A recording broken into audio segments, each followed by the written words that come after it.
Hello guys, welcome. This video I'm going to speak about the reason why you should speak to your kitchen table, right? Okay? Have you heard me say that before? Well, listen, we know everything has energy. Do you want the support of your kitchen table? Do you want support in the restaurant when you're doing a business deal? That the table that you're sitting at is going to support you in telling your prospective client, yeah, he's a good guy. Do business with him. I mean, is that crazy? Well, listen to what I have to say, because it's not me. It's the Bible portion of this week, the secret meaning, and the Zohar. It's going to tell us that everything in our life, I'm talking about the not human beings, I'm talking about the material things, inanimate objects, have energy. They have intelligence. And they can support us, and they can help us. They can help us do business. They can help us with our health. They can help us with our relationship. Or they can be non-supportive and act as blockages. So I'm going to talk about that right now. What is the portion saying? Well, just the story, which is the 1% of the story. Story talks about Jacob.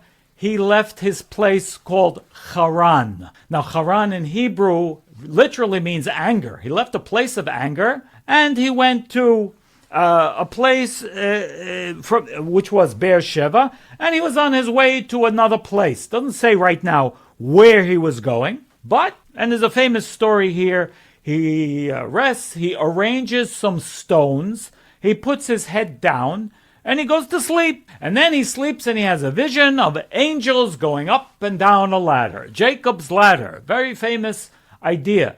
I mean, what is it talking about here? So there's many secrets over here. But let's focus on one idea over here that I learned from my teacher. And the Zohar also speaks about. Let's see what the Zohar says. Well, let's first read what the Torah portion it says. It says that he saw this and he saw the ladder, angels going up and down. God spoke with him and said, I'm going to bless you. I'm going to bless your family and everything that you do. And, all your descendants. Everyone's going to be blessed. This is a week of blessing, by the way. And I'm going to be with you in all that you do. Yes. So it's going to be with you in all that you do. And then what does Jacob say at the end of all this? Jacob says something very interesting. He says, how is it that God was in this place and I didn't know? God is in this place and I didn't know. Anochi lo yodati. I didn't know. We're talking about Jacob over here, right? Jacob, patriarch. He's not just a regular guy. He is a great prophet. He is next to Moses in the level of prophecy. How is it that he didn't know? What does it even mean? What do you mean God is in this place? Where's God? Who's God? What's God? Let's look at the Zohar for a second and get a little bit more insight. So the Zohar is telling us like this. Lo katuv avnei hamakom. It doesn't say the stones of the place, but it says ela me'avnei hamakom, from the stones of this place. What's the difference? Mishma shebacha avanim yidoot misham. Jacob chose very particular stones from that place. Very particular stones, the Zohar says. Elohen avanim yekarot. Which stones that did he choose to put his head on? I mean, think about it. Actually, you mean he was sleeping on rocks? Is that comfortable? No. And it's not just any stones that he chose to put his head on. It says, avanim yekarot, precious stones. What do you mean precious stones? You mean diamonds, rubies, emeralds? No. Jacob could see. It says, we know Jacob could see beyond. ותהיינה 12,000 רבות אבנים מחוצצות. He said, these stones were connected with thousands and thousands of other stones. וכולן נקראות אבנים. But they're all called stones. What were these stones? What were these stones? Well, again, Jacob wasn't any ordinary individual. Jacob was a prophet. Jacob was one of the patriarchs. Jacob was a vehicle for what we call the Tiferet from the Tree of Life, the level which we call the Zeir Anpin. It's the channel of energy of the Tree of Life. What does that mean? What did Jacob see in these stones? Well, the Zohar talks about these stones as being precious. Again, not that they were diamonds and emeralds and rubies. No, but rather those were the stones that would be from the cornerstones of Jerusalem and the Holy Temple, which would only come in the future. And that had the energy that would sustain the universe, again, even in a concealed way, but it was the seed level of the energy of what is called the land of Israel, the center of the energy, which almost makes you wonder why people fight over this little piece of land that's not bigger than New Jersey. Well, there's reasons for it, right? Energetic reasons. And people feel it, whether they're aware of it or not. People, all the nations of the world feel that this, for some reason, this place is special. We don't understand why. We know in ancient times there was a temple there. There's a mountain in Jerusalem. It's called the Holy Mountain. And in the Holy Mountain was a holy temple. And in the Holy Temple was something called the Holy of Holies. What is all this holy business? What does holy even mean? Well, holy means not H-O-L-Y, but W-H-O-L-Y. Whole, from whole. Something with a circuitry of energy. In other words, clearly inanimate objects, stones, and everything else in this creation has light, has energy, has force. And that force influences us. Whether we are aware of it or not has absolutely no bearing on the idea. Everything affects us. Now, if you've ever gone to a restaurant and, they say, what table would you like to sit at? Okay, they're not assigning you the table, they're asking you. And you say, I want to sit over there. Now, why do you want to sit over there and not over there? You don't feel to sit over there, but you want to sit over here. Why? What's the difference between over here and over here? Who knows? You don't know. We're not aware. Could it be that the couple who was sitting there a little while before, they had maybe an argument and they had a fight over there and you just don't feel to sit there? You don't know why. Over there is better. Did you ever walk into somebody's house and you feel the vibe of their house? You feel the energy of the place. You like it. You feel comfortable there. You feel connected there. Or you don't like it at all and you want to run away. People are the same. Things are the same. We feel affinity. We feel connected to certain things in our life. You go shopping. You feel connected maybe to those pair of shoes. Those pair, no. I mean, even they don't look bad, but you still don't feel connected to it. Certain smells you feel connected to. Again, the list goes on and on. Why? Because the point here is everything has energy beyond the physical. Beyond the 1%, there's a 99% of energy. Everything is alive around us, and everything talks to us. It says in the writings of the Ari that his student, Rabbi Chaim Vital, couldn't even reveal all the secrets about all the things that the Ari could do because it would bring a bad name on the Ari, on Rabbi Yitzhak Luria, because people would say, no, that's not possible. And it would put him in a bad light. What does it say, though? Some of the few things that the Ari could do? Oh, well, he could talk to trees.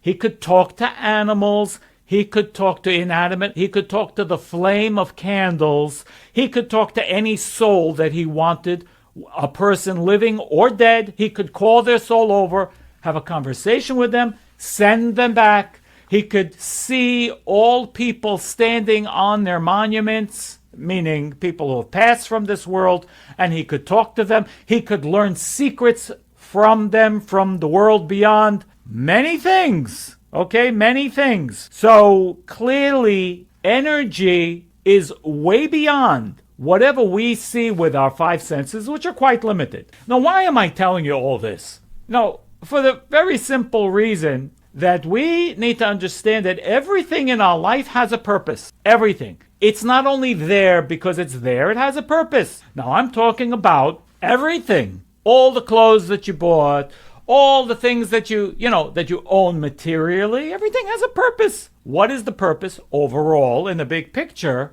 Everything is to assist us to elevate. We elevate it elevates us. If you bought certain clothing, what's the purpose? The purpose is for you to wear that clothing and it should elevate you. You should feel good in it. You should be able to do more things in it. You should be able to do better things in it. It should help you energetically. I mean, probably you never thought about it this way. Did you ever talk to your sweater? Have you talked to your shoes lately and said, you know what? I want you to, act nicely for me and help me in the next, in my relationship. Am I having trouble, at home? I want you to help me. Did you ever try it? How do you know if it works or not? Did you ever talk to your clothing, your shirt, your underwear? I mean, is this crazy talk? Well, now, what about when you're not using the things that you purchased, whatever they are? Again, your car, we use it every day maybe to transport us. We need to talk to it. We need to have a consciousness. Listen, you're great. I love you. Keep me safe. Keep me protected. Okay? You're a vehicle for the Creator's energy. I know it's within you as well. You're an extension of that light. Keep me safe. Assist. Help me in the path. Guide me to places of light. Guide me to places that will make me more prosperous, more loving, more caring. Can your car do that? Do you ever drive down a street that you don't know how you got there? Again, most of the things that are happening, we're not aware of. But what I want to tell you is one important thing here. When we are not using things for their highest purpose, because that's why we have them, okay? That's why we bought them. If we have, let's say, a closet full of shoes, and we're not using them for their best purpose, what is that energy doing? It's sitting there, collecting dust. What is it doing? And the answer is nothing. If it's not being elevated by us using them, and even talking to them to help us in our way, even if it's just to look good, get rid of them. Throw them out. You're not using it. It means you are not revealing the light that is within what you have. Now, I know if you're like me, again, in my history, I have some Taurus in my chart, and I tend to collect things. And what happens when you begin to collect stuff? It begins to take up space in your life. And it begins not only not to act in your spiritual, energetic benefit, it doesn't elevate you, but the opposite happens. It pulls you down. It keeps your energy stuck. It can keep us stuck big time. It feeds what we call klipa, a shell,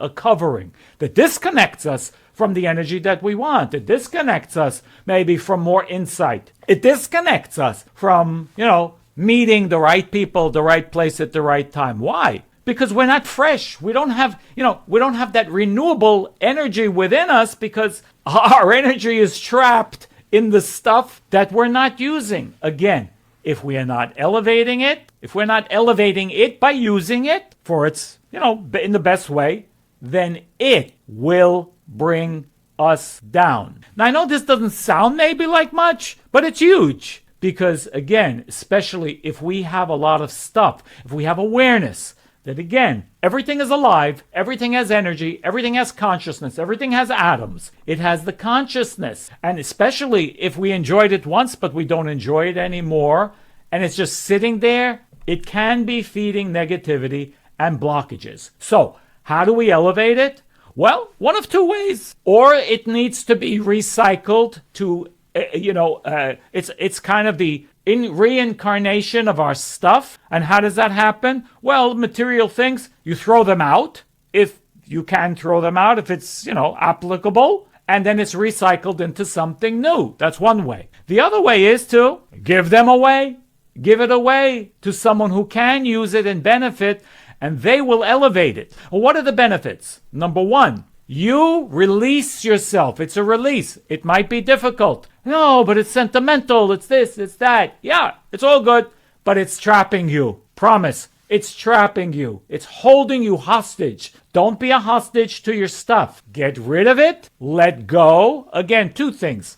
It releases you. And number two, it can help to elevate somebody else through you. Now, when that happens, you get a double. You get a double. You get elevated from the release, from the letting go, and you get an elevation from the other individual's elevation that was caused by you giving him your stuff. If it can be used, it means that energy that's in the stuff can be elevated and you benefit. Because everything that we do or create for someone else and they use it to their betterment, if it passes through us, we also get elevated as a result. That's the way things work. When we're a channel for energy that is revealed by someone else, it's the story of my teacher.